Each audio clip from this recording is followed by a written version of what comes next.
Joining us now is Senator Holly Hughes, Shadow Assistant Minister for the NDIS, and Samantha Connor, Disability Advocate. Hi to you both. Thank you for joining us this evening. Holly, as we just mentioned, the NDIS was designed for the most severely disabled, and now there's 600,000 Australians on this scheme. Why do you think that there are too many people on the NDIS? Well, happy Easter. Happy Easter. Happy Easter to everyone. Look, there are too many people on the NDIS. The NDIS's intent was for permanent and lifelong disability. We've also got a situation now where we've got 9% of kids between 5 and 9, 7 and 9, that are now on the NDIS. Now, if we're saying that 9% of kids have a permanent and lifelong disability, we've got bigger problems than what's facing the NDIS now. And I think that that's clearly demonstrated by, now there's a big focus on autism and developmental delay, and I think Sam and I both have lived experience in that space. Autism used to look a lot different, and there's a paper being released lately under Ranjan that points to the fact Australia has the fastest growing rate of autism diagnoses in line with when the NDIS came in. Wow, okay. So pervasive developmental disorder, developmental delay, all these things that used to exist seem to have disappeared and all gone under autism, but they've also gone under autism level 2, which gets automatic entry to the scheme. It's looking at it from the wrong way, but I do want to also say to those in the autism community, yes, you might be 45% of the participants, it's about 5% of the spend. The most expensive part of the NDIS is supported independent living. So I think when we look at this, we have to look at it holistically, not the numbers, how much we're spending. I would much prefer us to invest early on quality, intensive, best practice early intervention to move more kids off the scheme, to move people into a lower level of supports when they get older, rather than throwing our hands up in the air when people with truly intellectual disabilities, cognitive disabilities and other disabilities don't get that early intervention, don't get that support, and then require very expensive independent living plans when they get older.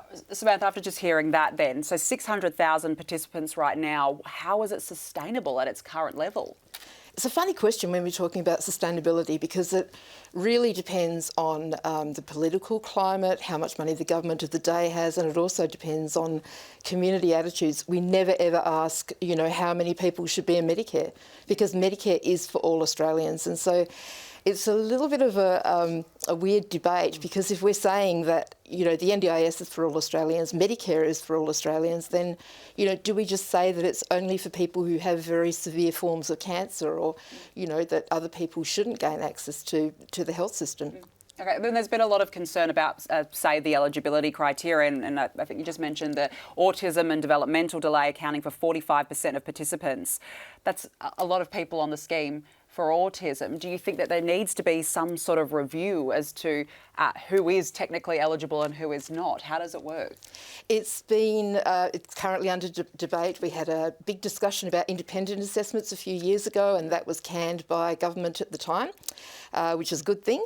They're looking at introducing assessments again within the actual process that they're proposing. So they're saying that it won't be about primary and secondary diagnosis. Holly's talking about kids with level 2 autism, that will be gotten rid of. I think it's a mistake. I think there's an issue there. But I think the NDIS has been run badly for a long time, and it's had some difficulties for a long time. And it really has been about cost cutting, petty pinching, and a lot of rhetoric as well. Okay. Sorry, I was just going to say though, but everyone, when they look at it from the participant perspective, and they're looking at participants and saying, they're spending too much money. It's the participants. There's too many participants. The biggest problem in the NDIS in many, many areas are the providers. The providers that charge at the top of the price guide. If I was in charge, the very first thing I would be doing is getting rid of the price guide, which is currently under the purview in the Act of the board. Get rid of the price guide, because if you are Joe Blow on the street and want to go see a speech therapist because your child needs some help, they will be charged in some instances around half of what the NDIS price guide is. So if you're a small business speech therapy, who are you going to see? No. NDIS participants. Yeah. That's where the overspending on many cases is coming from, over structural issues that aren't being addressed in this reform. Let's get some juror feedback. Sandra, how do you feel about the current numbers in the NDIS? I think there's a lot of overdiagnosis of kids. I think there's a lot of people are happy if their child gets a level 2 autistic because they're going to get the funding. When years ago it wasn't like that, and the fund, and your point about the cost of it. I'm a physio. I used to work in early intervention, and my friend, she was a speechy, and she said, "Oh, you've got to join the NDIS. I can charge $150 an hour." Yep. And I said, "How can you possibly live with yourself charging a poor person who's a mum whose child is really struggling $150 an hour so that you can provide that service, and travelling time too? It's gone through." Don't get me started on that one.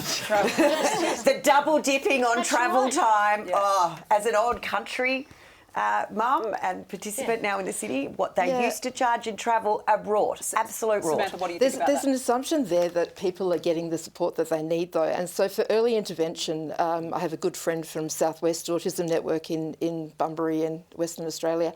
And most of the kids that she sees have under $5,000 or they have a $0 plan. So they're not actually getting any money in their plan. They're being told, here's your plan, go and connect up with your informal supports, which don't exist in the country, you know. And so, you know, the assumption that there's some sort of huge handout to people, especially for children who are autistic children, is you know, when you look at the actual stats, it's not borne out, as Holly says. You know, it's really a small amount of funding. There's a lot to consider, but look, you've both had your say. It is time to call on the jury. Jurors, you have 10 seconds to deliberate. Are too many people on the NDIS? There's too many people, but he said not enough control on what the providers are charging. You know, with garden maintenance, house cleaning. He said Okay, time is up. What is the jury's verdict? Okay, we've got 3 no's and the rest of you say yes, there are too many people on the NDIS. Damien, what do you think? I think there are, but I think through this plan, the changes, Holly, as she mentioned, I think we need to look at the eligibility tighter. Right, and it's not about not spending the money. We have the money available, right? We have money in the budget, obviously, but are we spending it in the right places? Are the providers, as we said, charging too much? Well, we know there's gouging happening, right? So we need to stop that. This is not a put your hand out and take the money from the purse situation.